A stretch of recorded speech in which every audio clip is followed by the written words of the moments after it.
Hi, my loves. Today I'm going to tell you about a woman who comes home from work and discovers that her own family decided to throw a party at her house without even asking for permission. What seems like a huge lack of respect at first ends up bringing years of unresolved family issues to the surface. Enjoy the gameplay and the story, and don't forget to subscribe to the channel and leave a like. My family ended up throwing a party at my house without permission and destroyed everything.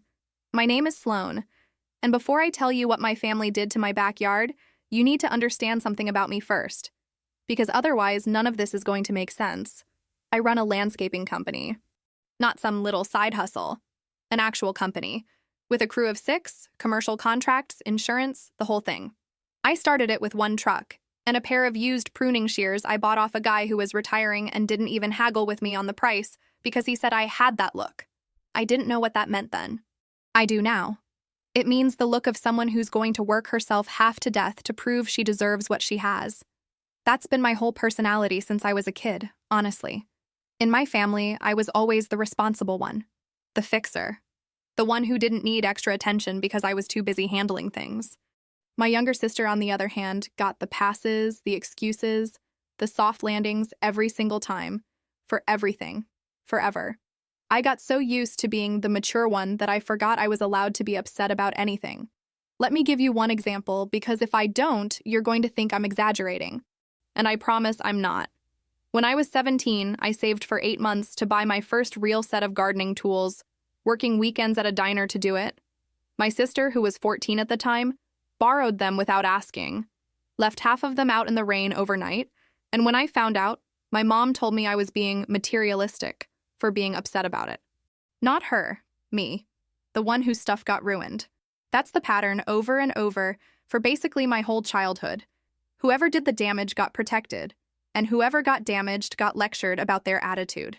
I used to think I was just being sensitive. It took me a long time, an embarrassingly long time, honestly, to realize that wasn't sensitivity. That was just accurate math. There was another one too, smaller, but somehow it stuck with me just as much. My 16th birthday, which fell on the same weekend as one of my sister's dance recitals, and my parents didn't so much as mention my birthday until 9 that night. Exhausted from a full day of someone else's event, handing me a card in the car on the way home like an afterthought they'd remembered at a red light. I told myself for years that I didn't care about stuff like that. Turns out I cared a lot. I just didn't have anywhere to put it. So when I finally bought my own house, small, a little older, but with a backyard, I completely rebuilt myself over 3 years. Stone by stone, plant by plant. That yard became the one thing in my entire life that belonged to me and only me. Nobody helped pay for it. Nobody co-signed it. It was mine. And a few months before any of this happened, my mom asked if she could use it for a family gathering, and I told her, clearly no ambiguity at all, that nobody organizes anything on my property without asking me first. She said, okay. She nodded. She even said, of course, honey. I want you to remember that, of course, honey, because it's going to come back around. Nothing changed after that conversation, though. My time, my house, my money, all of it stayed fair game in everyone's head but mine, like that boundary had just evaporated the second I stopped saying it out loud. So when my sister's 30th birthday came around, I didn't think twice about it when my mom texted asking what time I'd be done at work. I actually thought it was sweet, honestly, like maybe she wanted to plan something small for dinner. My sister texted too, all casual, wondering out loud if I'd be stuck late doing boss stuff that day.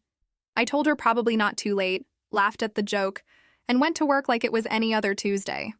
I had 2 client walkthroughs and a delivery of mulch to deal with.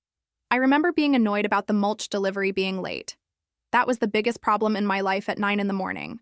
I want you to sit with that for a second, because by 6 that evening, mulch delivery times were the least of my worries. I still replay the drive home, windows down, radio on, thinking about absolutely nothing except what I wanted for dinner. I turn onto my street and I see it before I even reach my driveway. A pink balloon tied to the tree in my front yard, just bobbing there in the wind like it belonged there. My stomach dropped before my brain even caught up with what I was looking at. I actually said out loud to nobody, in an empty car, no, no, no, no. I talk to myself when I panic. Don't judge me. I pulled into my driveway and there were tire tracks cut clean across my lawn in spots where cars are never, ever supposed to be. My side gate was wide open. Plastic cups were scattered through my flower beds like confetti. A folding table was sinking into wet dirt near my fence, completely abandoned. Like whoever set it up just walked away mid-task. I could hear music still playing faintly somewhere behind the house. My hands were shaking a little as I walked around back, and I remember thinking, this is fine. This is probably fine. Right before I turned the corner and saw that it was absolutely not fine. Pink streamers were tied along my fence. Melted ice pooled across the stone patio I'd laid myself. Chicken bones, actual bones, were scattered across my deck like something out of a nature documentary. My grill was wide open, black smoke curling out of the vents. One of the knobs completely melted into a little plastic puddle. The 2 outdoor speakers I'd installed with my own hands months earlier, the ones I'd been so proud of, were knocked over near the pool. One cracked down the middle, the other soaked completely through. The pool water itself had gone cloudy and gray, with a plastic lawn chair floating face down in the shallow end like a body in a crime show, and a long, greasy stain running down the side of my deck like something had been dumped there on purpose, and nobody bothered to clean it up. And right in the middle of all of it, standing near my back door holding a roll of garbage bags like this was a completely normal Tuesday afternoon, was my mother. I stood there for a second, just taking inventory of the sheer scale of it, doing this weird, detached mental math. Replace the grill knob, drain and refill the pool. Resurface the deck. That's easily a full weekend gone. Who even rented a folding table like that? And I realized I was doing the thing I always do when I'm about to lose it completely, which is retreat into logistics so I don't have to feel anything yet. Ask my therapist. Actually, don't. She already knows. She brings it up constantly. She greeted me the way you'd greet someone who's late for their own shift, not someone whose property had just been demolished. Oh, good. You're here. You can help us get this cleaned up. My dad was folding a tablecloth a few feet away, refusing to make eye contact with me. Guilty. Guilty. So guilty.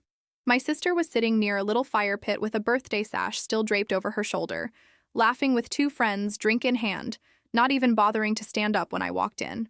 I asked as calmly as I could manage, with my pulse absolutely roaring in my ears, how more than 40 people had used my one single bathroom for hours without leaving a single trace outside.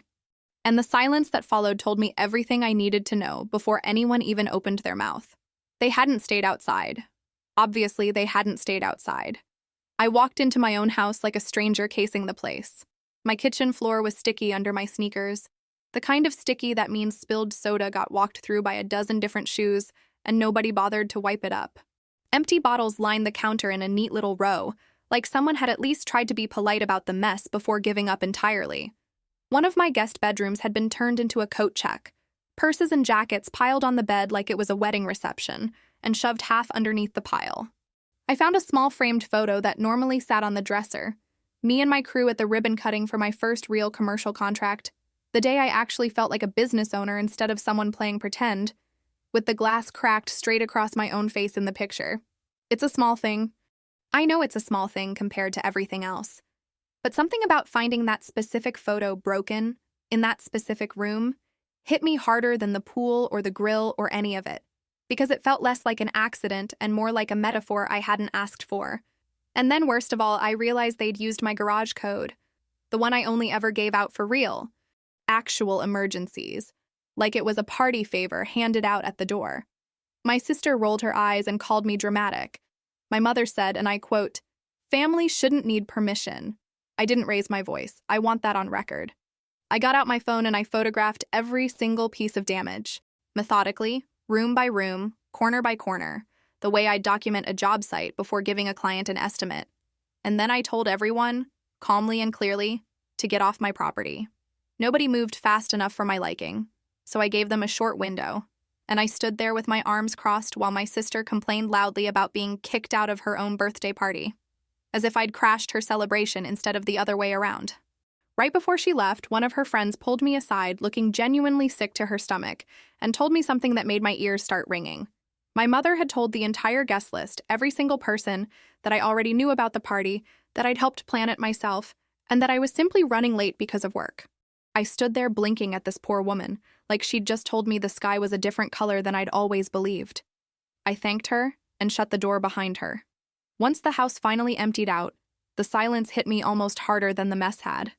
1 second, the yard was full of strangers and music and the smell of lighter fluid. And the next, it was just me, standing in the middle of it all with a trash bag in one hand, listening to the pool filter still running like nothing had happened.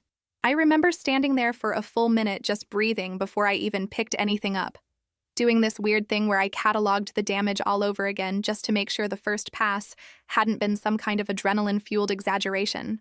It hadn't been. If anything, in the quiet, without 40 people and music drowning half of it out, it looked worse. I spent hours alone cleaning up a mess that wasn't mine, inside and out, scrubbing floors after midnight in the same clothes I'd worn to a client walkthrough that morning. I cried exactly twice. Once scrubbing chicken grease off my own deck at 1 in the morning, and once sitting on my bathroom floor at 2, staring at my melted grill knob like it personified my entire relationship with my family. I know how that sounds.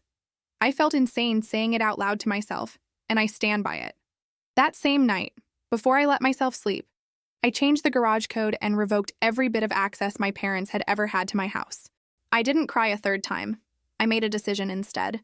Before any of the professional calls, though, I called my best friend from college, the one person who's watched this exact family dynamic unfold for over a decade and has the receipts to prove it. She picked up on the second ring, heard about 11 seconds of me trying to explain what I was looking at, and just said, "Wait, stop. Say that again slower." So I said it again slower. Balloon. Tire tracks. Melted grill knob. Floating pool chair. My mother holding garbage bags like a tour guide. There was a long pause on her end, and then she said, very flatly, "Okay, I need you to actually be mad this time." Not fine, whatever, I'll handle it mad. Actually mad. I laughed, this horrible, watery, half-crying laugh, and told her I didn't really know how to do that. She said, "I know. That's the problem. That's always been the problem." I didn't have a comeback for that because she wasn't wrong, and we both knew it. In the middle of all this, I still had a business to run, which is a detail people forget when they hear this story later. Like my whole life just paused so I could deal with my family. It didn't.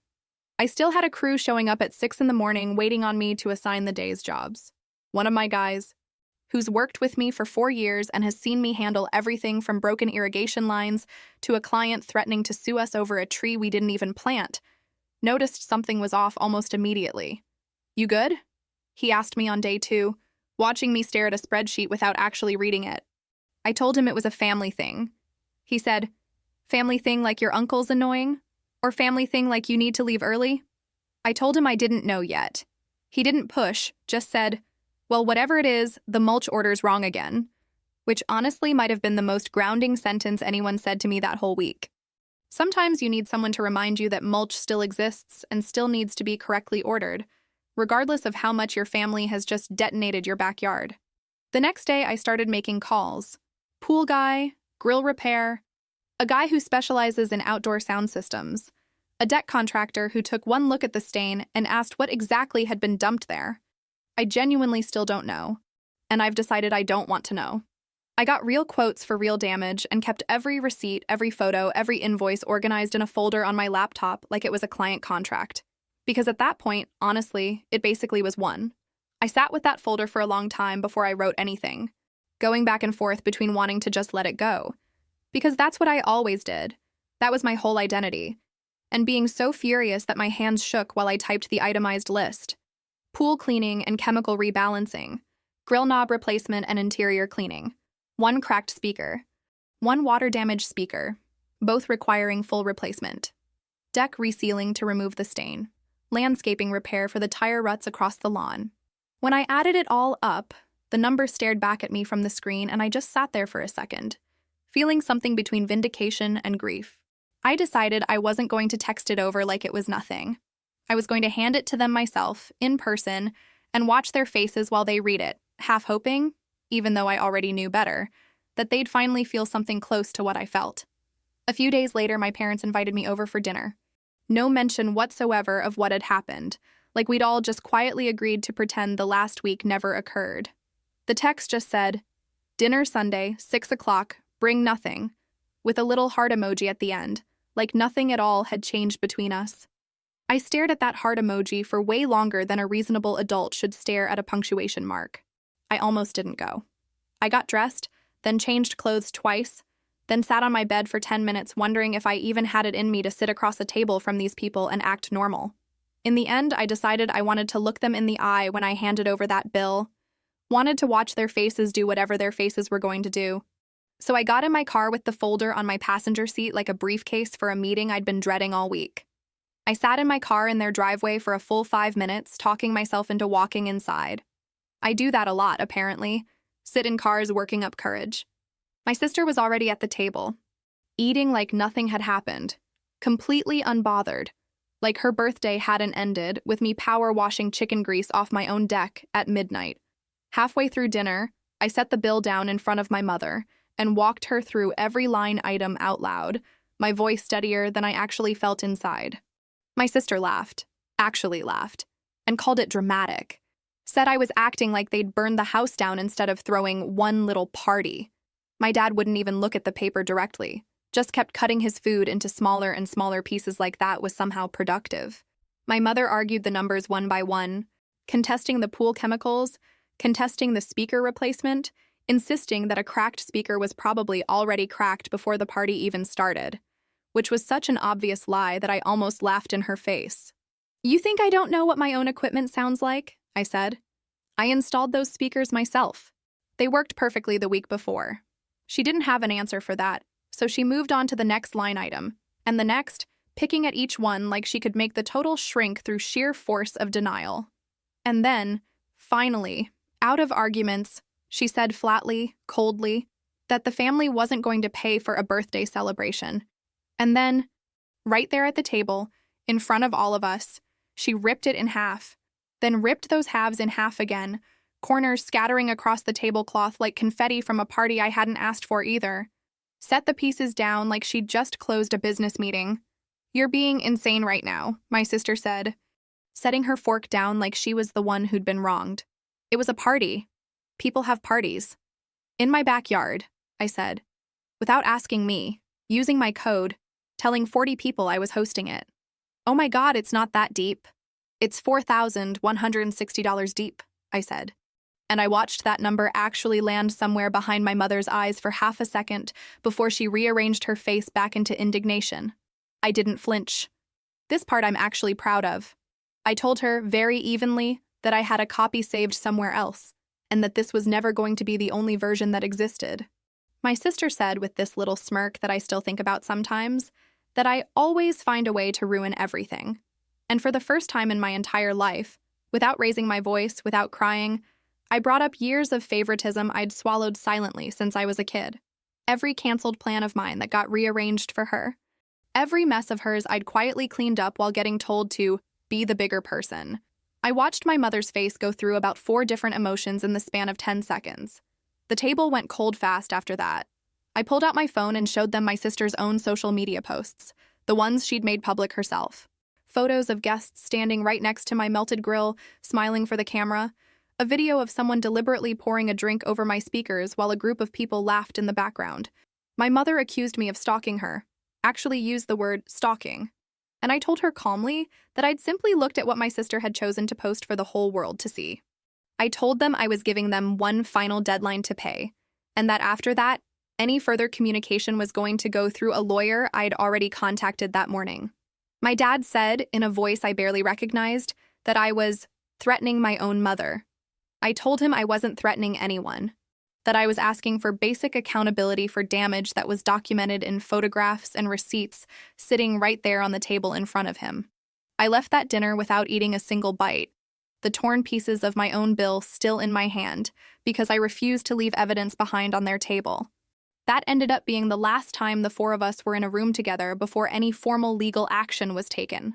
Days passed. No payment came. No apology came either. Not even a text. The silence told me exactly what I already suspected deep down. Nothing was going to change on its own. Not without something with actual weight behind it. Once the deadline I'd set passed with nothing, distant relatives I barely spoke to twice a year suddenly started reaching out, repeating the exact same story, that I was financially attacking my own parents over a little party. One aunt I hadn't heard from since a wedding 2 years earlier called me out of nowhere, and I made the mistake of actually picking up. "I just think," she said in that tone people use right before they say something you absolutely did not ask their opinion on, "that family is family, and money shouldn't come between that." I asked her, as politely as I could manage, whether she'd seen the photos of my backyard. She admitted she hadn't. I told her I'd be happy to send them over before she formed any more opinions about what I should be doing with my own damaged property. She got quiet after that, mumbled something about not wanting to get in the middle of it, and hung up shortly after, which, considering she'd called specifically to get in the middle of it, struck me as fairly funny in retrospect.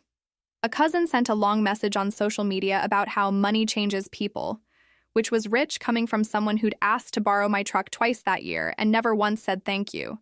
My sister posted something vague online about people who value things over family. And I read it 4 times, alone, in my car, in a grocery store parking lot, feeling something I can only describe as a very specific, very cold kind of rage. My mother sent a message telling me I probably needed to talk to someone professionally because obsessing over something this small wasn't healthy. I sat with that message for a long time before I did anything with it. Then I gathered everything, the photographs, the repair quotes, even the old text where I'd told her months earlier not to use my property without asking me first, and I handed it all over to my lawyer. Within days, a formal demand letter went out to my parents' house by certified mail. A new deadline attached, official and unmistakable in a way my torn-up dinner table bill never could have been.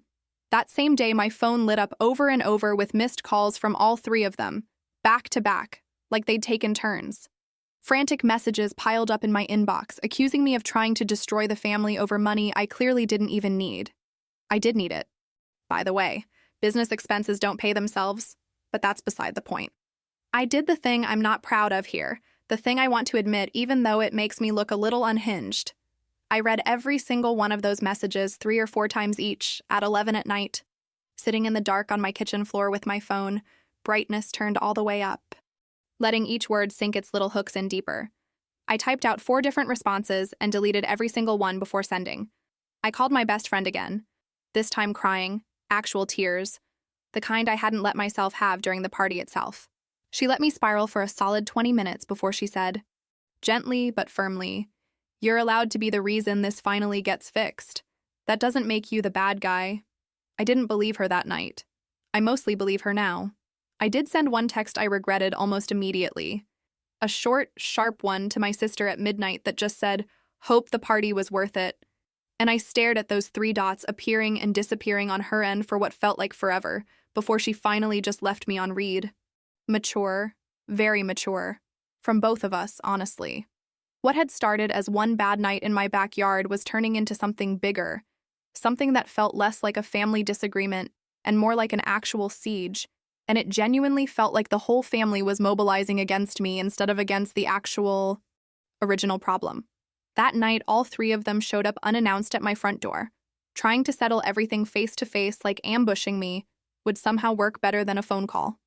I was in the middle of eating cereal for dinner, standing at my kitchen counter in an old work shirt, when my phone buzzed with the doorbell notification, and I actually froze mid-bite watching 3 familiar shapes crowd onto my porch on that tiny screen. My mother was holding her purse in front of her like a shield. My sister had her arms crossed already, primed for a fight before anyone had said a single word. My dad just stood there, hands in his pockets, looking older than I remembered him looking the last time I'd seen him, which was a strange, small detail to notice in the middle of everything else. I watched them through my doorbell camera, my heart pounding, and I made a decision I'm still proud of to this day. I didn't open the door. I talked to them entirely through the intercom instead, my voice coming out through a tiny speaker instead of my actual mouth, which honestly gave me more courage than I expected it to. My mother kept insisting I'd made my point, that it was time to just let it go and move on like a normal family. My sister accused me of enjoying this, of savoring some twisted feeling of superiority.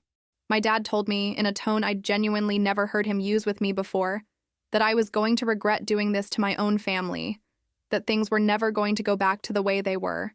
I told them, as steadily as I could manage with my hand shaking behind that closed door, that I was protecting myself from people who use the word family as an excuse for absolutely any behavior they wanted to get away with. Eventually, after what felt like forever but was probably only 10 minutes, they left without me ever opening that door. A few days after that came an offer, delivered through my father this time, calm and businesslike, like they'd rehearsed it in the car on the drive to wherever they'd called me from. He laid it out carefully, almost gently, The way you'd explain something to someone you were worried might overreact. They'd pay a small fraction of the total. Maybe a third, he said, like that was generous. If I told our extended relatives, it had all been a misunderstanding. And if I left any mention of my sister's involvement completely out of it, protecting her reputation, while quietly asking me to shoulder the blame for the whole mess myself, painting me as the family member who blew things out of proportion, so everyone else could go back to their regularly scheduled lives. I sat there on the phone in my parked truck outside a client's house, engine still running, and I actually laughed a little, not because it was funny, but because the audacity of it genuinely caught me off guard. I said no, immediately, without a single second of hesitation, which honestly surprised even me. With that deadline gone too, my lawyer started preparing the actual paperwork to file in small claims court. Right around that same time, another woman from the party reached out to me privately, saying she'd felt sick about everything ever since that night. She confirmed what I'd already been told before, back on the night of the party itself, that every guest genuinely believed I was the one throwing it, and that I was simply running a little late because of work obligations. The information itself wasn't new. What mattered now was that someone outside my family was willing to put it in writing. I asked her if she'd do that, and she agreed without a second of hesitation. A few days later, completely unprompted, another guest reached out and confirmed the exact same version of events, this time with actual screenshots attached.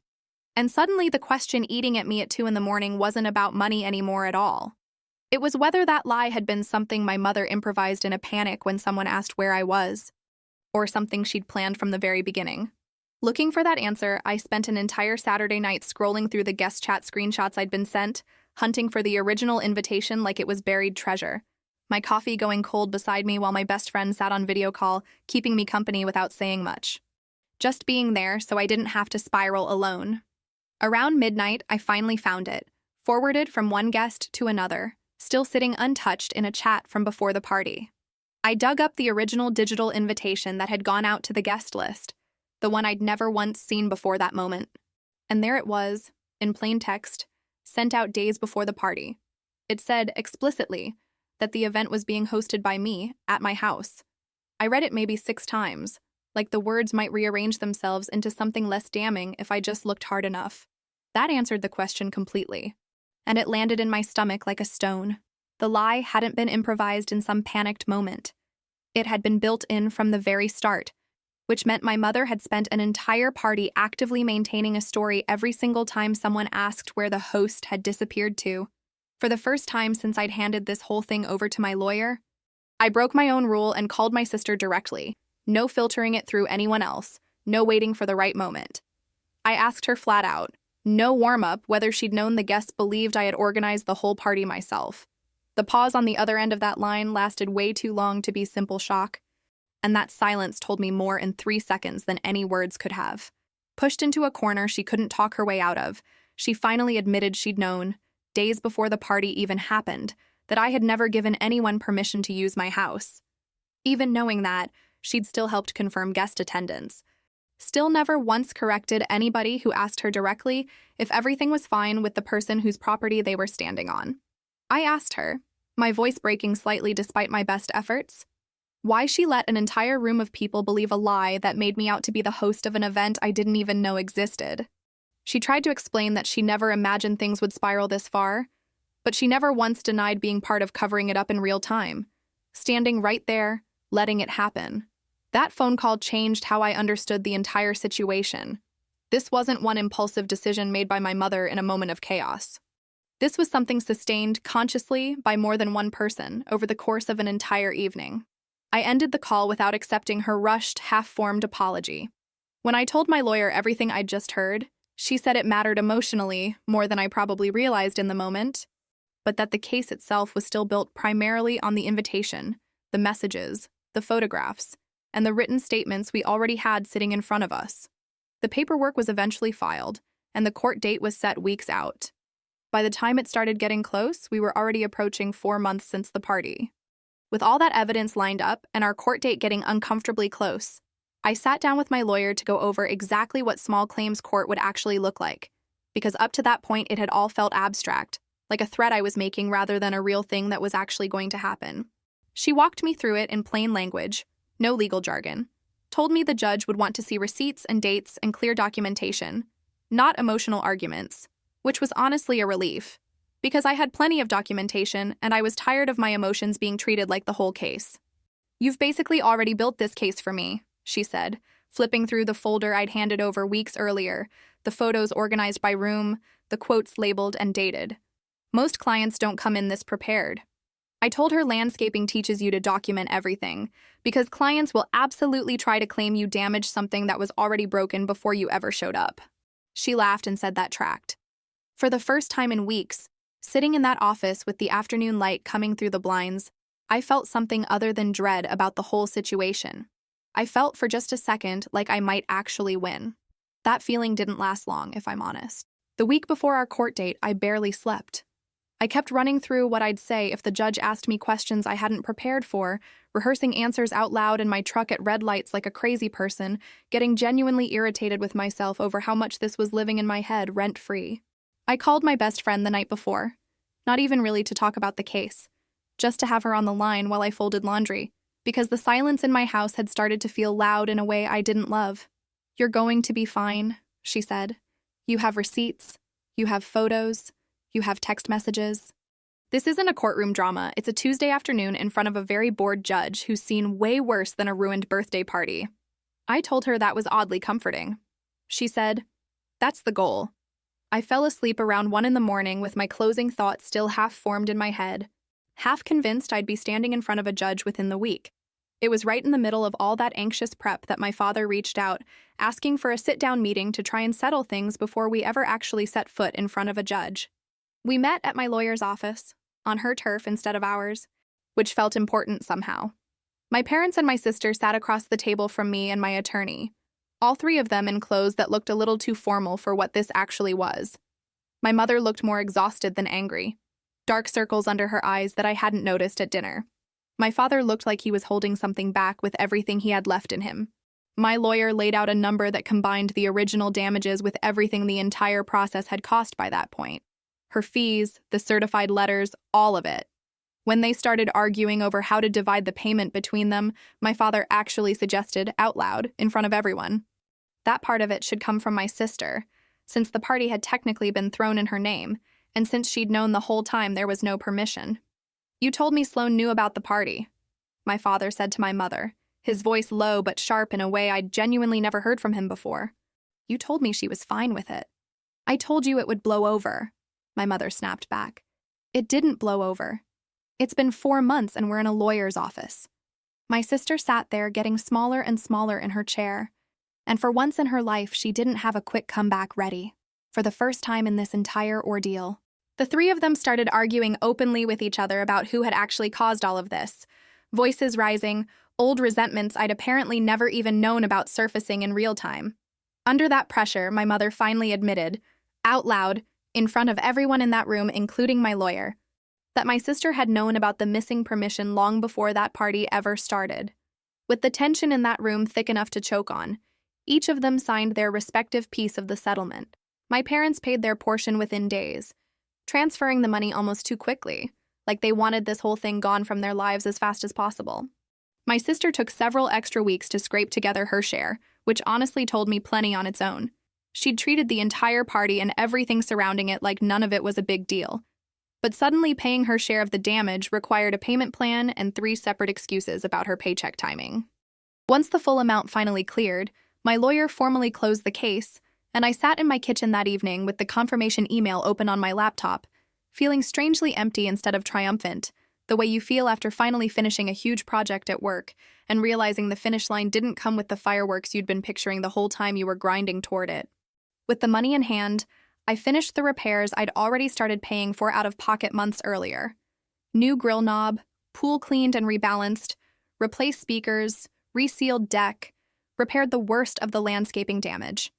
My backyard looked whole again. I did not feel whole again, not yet. Not for a while. Even with everything financially resolved, the air between all of us stayed uncomfortable for weeks afterward. My father sent one short message, asking if the money had honestly been worth the damage it caused the family. I told him the truth, that it had never been about the money.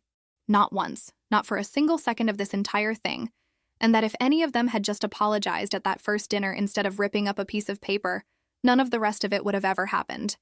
He didn't respond to that part. My sister avoided any direct contact with me for a long stretch. Even after everything was technically settled on paper, unfollowing me online for a while before quietly following me again a month or so later, without a word about it either way. The silence between us stretched on for weeks, with neither of us willing to make the first move toward anything resembling normal. Months later, my sister showed up unannounced at my office, standing awkwardly by the front desk, visibly uncomfortable without the rest of the family around her for backup this time. My receptionist gave me this look through the glass like, "Do you want me to handle this?" And I almost said yes. Almost. Instead, I waved her back to my desk, my stomach doing this weird nervous flip I hadn't felt around my own sister since we were kids. "I'm not here to fight," she said before I even said anything. Can I sit?" I nodded. She sat. She picked at the hem of her sleeve for a solid 10 seconds before she said anything else. She admitted, entirely on her own, without me pushing for it, that she'd known there was no permission before the party, and that she should have corrected the lie the guests were told. But she said she genuinely never imagined it would end in lawyers and formal settlements and months of silence between us. "I kept thinking you'd just get over it," she said, "like you always do." That last part landed harder than I think she meant it to. Like you always do. That was the whole problem, right there, in 5 words. She'd been counting on the same pattern that had defined our entire childhood, the one where I absorb it and move on so nobody has to feel bad. I told her that. Said it out loud, calmly, watching her face fall a little. She didn't argue. I let her talk without interrupting once, sitting there with my arms crossed, understanding somewhere in the back of my mind that this was a partial admission, not some sweeping transformation of character. I accepted her words as a possible beginning, nothing more, and made that boundary very clear before she left. This conversation didn't erase what had happened. It just meant the door wasn't completely closed. Weeks after that, my father asked me out for coffee, which is rare enough between us that I actually laughed a little when he suggested it. We'd never really done one-on-one anything, the two of us. Not since I was a kid, and he used to take me to the hardware store on Saturdays while my mom took my sister shopping, which, looking back, might have been the one arena where I actually got some version of undivided attention, standing next to him in the paint aisle while he explained the difference between primers. He picked a table in the back corner of the coffee shop, away from the window, like he didn't want to be seen having this conversation. He admitted quietly, staring into his cup more than at me, that they should have asked permission before any of it happened. "Your mother gets an idea in her head," he said. And I've never been very good at telling her no. I should have been better at that. With you, especially. That was about as close to a real apology as I'd gotten from him in this entire process, and I let it sit there for a second before responding. Still, he added, almost as an afterthought, that maybe I had taken it a bit far by bringing lawyers into a family matter. I felt my jaw tighten, that old familiar urge to just let it slide rising up in my chest out of pure habit. I didn't argue the point with him exactly, but I didn't let it slide either. I just told him calmly that I would do the exact same thing again without a moment's hesitation if it ever came to that, and that the family matter framing was doing a lot of work to make thousands of dollars in damage from a party they knew I hadn't authorized sound like a misunderstanding between people who loved each other. He didn't have a response to that. We finished our coffee mostly in silence, and it wasn't a bad silence. Just an honest one. These days, things between me and my family are careful, deliberate. The way you handle something fragile that's already been dropped once. Nobody's giving big emotional speeches. There's been no full reconciliation, no tearful group hug moment like something out of a movie, no scene where everybody cries and hugs and it's all fixed by the credits. My sister checks in occasionally, texts about small, safe things, a recipe, a dumb meme, how work is going. But she stays far, far away from the actual subject of that party, like it's a landmine we've both silently agreed never to step on again. My mother and I talk maybe once a month now, shorter conversations than we used to have, both of us a little more careful with our words than we ever were before. My father still brings up the lawyers sometimes, in this half-joking, half-not way that I've decided not to engage with anymore, because arguing about it 100 more times isn't going to change what I'd do differently, which is nothing. I hold on to every boundary I set that night without apologizing for a single one of them. No open access to my house anymore. No automatic loans, no matter how small the ask. no matter how convincingly it's framed as an emergency. No using my name or my work or my reputation without asking me directly first. In writing, if I can manage it. I've gotten comfortable saying no in a way I never was before all of this. And honestly, that might be the one genuinely good thing that came out of the entire mess. My best friend says I've gone feral with boundaries, which I've decided to take as a compliment. About a year after everything happened, I threw a small cookout in that same backyard. Just my crew and a handful of friends I actually chose myself, people I trusted enough to hand a key to if I ever needed to. I didn't invite my parents. I didn't invite my sister. That wasn't a punishment. Exactly. More like a quiet decision that this space, of all the spaces I have, gets to stay entirely mine for a little while longer before I decide who else earns their way back into it. The whole space, finally restored and looking like mine again, was running exactly the way I wanted it to, under nobody's control but mine.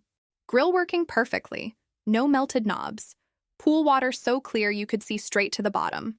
Speakers bolted down this time, if I'm being honest, half as a joke and half because I genuinely wasn't taking any chances. I stood at the grill that night, laughing about nothing important with one of my guys, not thinking about the year before at all for the first time in a long time. Somebody asked me, at one point, if I was going to plant something new along the back fence, since the old landscaping there still hadn't fully recovered from the tire tracks. I told them I already had something picked out. Something with deep roots. I meant the plant. Mostly I meant the plant. When the last person finally said goodnight and pulled out of my driveway, I stood in the quiet for a minute, listening to the pool filter hum and the crickets start up somewhere past the fence, and then I walked to the gate myself, checked the latch twice and closed it behind me.